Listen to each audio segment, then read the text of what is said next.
ఆమె మీ నాయనతో మొదలుకొని నువ్వు కానీ రెపరెప కోసావు కాబట్టి మళ్ళీ నువ్వు జనాలు రెచ్చగొట్టి మళ్ళా పని చెయ్యండి అని వాళ్ళని రెచ్చగొట్టే పరిస్థితుల్లో నువ్వు ఉన్నావు. దయచేసి సార్ చంద్రబాబు సార్ ఇలాంటి వాళ్ళని వెంటనే మీరు శిక్షించి వీళ్ళ కేసులు పెట్టి లోపల బొక్కలు తొయ్యాలని, ఇలాంటి వాళ్ళ సైతం వాళ్ళ మాటలు విని గ్రామాల్లో కూడా రెచ్చిపోతారు.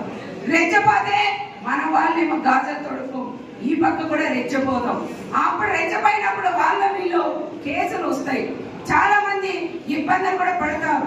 ఆయన రెపరెప అంటారు, పైన ఉంటాడు, కింద వాళ్ళు మాత్రం చాలా ఇబ్బందులు పడే పరిస్థితులు ఉంటారు.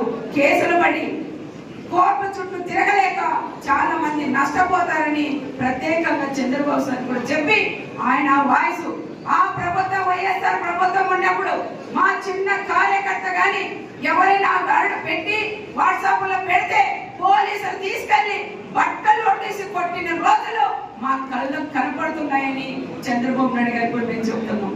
అలాంటి వాళ్ళు కూడా సెల్ ఫోన్ కూడా తీసుకొని అక్క మా సెల్ ఫోన్ పీకున్నారు, మమ్మల్ని చాలా దురుసుగా మాట్లాడారు, మా అమ్మల్ని అక్కలు తిట్టారు అని ఎంతో మంది ఏడ్చిన యువత కూడా మా కళ్ళ ముందు కనపడతారు. మరి ఇలాంటి వ్యక్తిని జగన్మోహన్ రెడ్డి లాంటి వ్యక్తిని ఏ జైలు పంపిస్తారనే విషయం మన అందరూ కూడా నిర్ణయం తీసుకోవాలని మన గౌరవ ముఖ్యమంత్రి చంద్రబాబు నాయుడు గారిని నేను కోరుకున్నాం. రెచ్చిపోయి మాట్లాడి చాలా మందికి ఇబ్బందులు కూడా పెడుతున్నారు.